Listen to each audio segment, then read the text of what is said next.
안녕하세요 여러분, 지구를 사랑하고 환경 문제를 고민하는 샤오 박사입니다. 자, 오늘은요 여러분들과 함께 고향과 관련된 이야기를 한번 해볼까 하는데요. 자, 여러분은 혹시 고향이 어디신가요? 저 샤오 박사의 고향은 안산이라는 도시인데요, 바다가 있는 서해안에 제법 큰 도시랍니다. 바다가 있다니 정말 멋지지 않나요? 와우.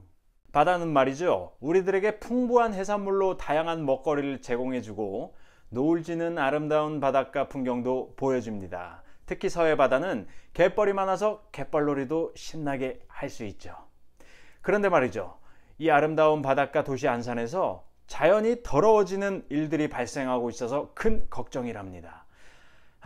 그것이 뭐냐 하면 이 물을 오염시키는 비점 오염원이라는 것인데요, 오늘 이야기해 볼 주제이기도 합니다. 그런데 이름이 좀 생소하시죠? 하지만 알고 나면 이거였구나 하고 바로 이해할 수 있을 겁니다. 자, 그럼 함께 떠나보실까요? 자, 앞서서 제가 고향에 대해서 말했었는데요, 바로 이 비점 오염원은요 고향과 관계가 있답니다. 바로 강물과 바닷물을 더럽히는 각종 오염물질들의 고향이라 할 수 있죠. 그렇다면 오염물질과 각종 쓰레기도 고향이 있는 건가요? 그럼요.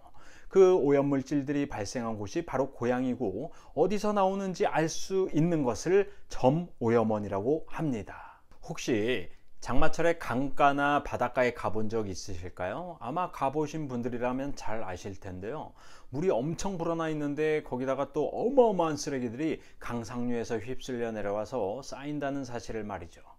아니 글쎄, 어떤 날은 냉장고나 자전거까지 떠내려오더라니까요. 와우. 그 쓰레기들 속에는 고향이 어디인지 알 수 있는 것들과 도통 어디서 발생한 것인지 알 수 없는 것들도 있죠. 자, 비점 오염원이란 말은 점 오염원과 달리 고향을 알 수 없는 오염물질들을 말하는 것이죠. 자, 이제 쉽게 이해되셨나요? 자, 그렇다면 비점 오염원의 종류는 어떤 것들이 있을까요? 그 첫 번째로, 농촌 지역이라면 농약이나 비료, 살충제들을 굉장히 많이 사용하고 있을 텐데요, 비가 내릴 때 물에 녹아서 강물로 흘러 들어가게 되는데 그 발생 지역을 콕 집어서 누구의 밭이나 논 또는 과수원인지 알 수가 없기 때문에 바로 비점 오염원이 된답니다. 소나 돼지 등을 키우는 곳에서 나오는 각종 배설물들이 빗물에 넘쳐나면 섞여서 강으로 흘러가게 되는데, 그야말로 똥물들이 비점 오염원이 되어 강물로 흘러 들어가는 것이죠. 네, 그리고 두 번째는요, 바로 어촌 이야기입니다. 고기들을 잡으려면 다양한 그물이나 부표 같은 어구들이 많이 필요하겠죠. 그런데 이 어구들은요 대부분 플라스틱으로 만들어져 있다는 게 함정이죠.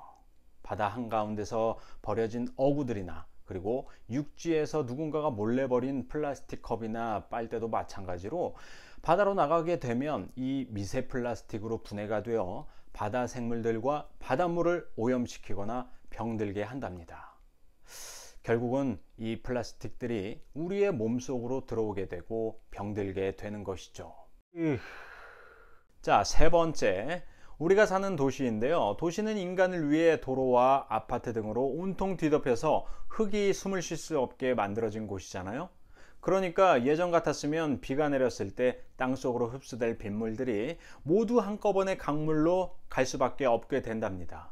과연 빗물들이 넘치면 강물로 갈 때 혼자 갈까요? 절대 아니죠. 도시의 모든 더러움을 싹싹 쓸어서 강물로 가져가 버리는 것입니다. 그 빗물에는 그동안 도시의 모든 시멘트와 콘크리트 위에 쌓이고 쌓였던 공해물질들이 다 들어있답니다. 도시는 일시적으로 깨끗해 보일지 모르겠지만 강이나 바다는 공해물질이 증가하여 수질이 엉망이 되어버리는 것이죠.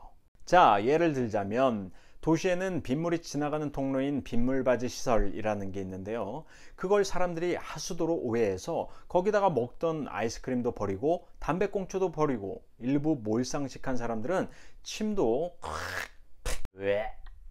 그리고 길거리에서 세차를 하게 되면 자동차의 기름과 때, 비눗물 등이 빗물과 섞여서 강으로 곧장 흘러 들어가게 되는데, 그러면 물고기들에게 아주 나쁜 병이 생기게 되는 것이죠. 사람들도 더러운 쓰레기와 비눗물이 가득한 물속에서는 살 수는 없잖아요. 자, 사실 위험한 비점 오염원 중 하나는 공원이나 화단, 잔디밭 등의 흙이죠. 흙이 도대체 왜 문제일까요? 도시의 흙 속에는 납이나 아연, 카드뮴, 구리, 니켈 같은 해로운 중금속들이 많이 포함되어 있기 때문이죠. 중금속은 우리 몸에 쌓이면 위험한 병을 일으키는 물질입니다. 중금속이 빗물에 섞여서 강물로 들어가게 되면 물속에 있는 다양한 생물들도 살기 힘들게 되는 것이죠. 게다가 도시의 공원에서는 각종 애완동물들의 방치된 배변물들도 빗물에 섞여 버리니까 아주 큰 걱정거리입니다. 그리고 네 번째는 바로 공장 지역인데요. 저의 고향 안산시에는 바다가 있는 곳이기도 하지만 반월공단 그리고 시화공단이라는 공장 지역이 있기도 합니다. 그렇다 보니까 공장에서 발생하는 오염수들도 굉장히 문제가 되는 것이죠. 공단에 위치하고 있는 공장들에서는 굉장히 많은 화학물질들을 사용하고 있는데요. 이런 물질들이 공장에서 사용하는 물에 포함되어지게 되는 것이죠. 그런데 이 오염수들을 깨끗이 만들지 않고 강이나 바다로 버리게 되면 이 또한 엄청난 오염을 불러일으킨답니다. 1991년에 낙동강 페놀 강물 오염 사건이 있었는데요.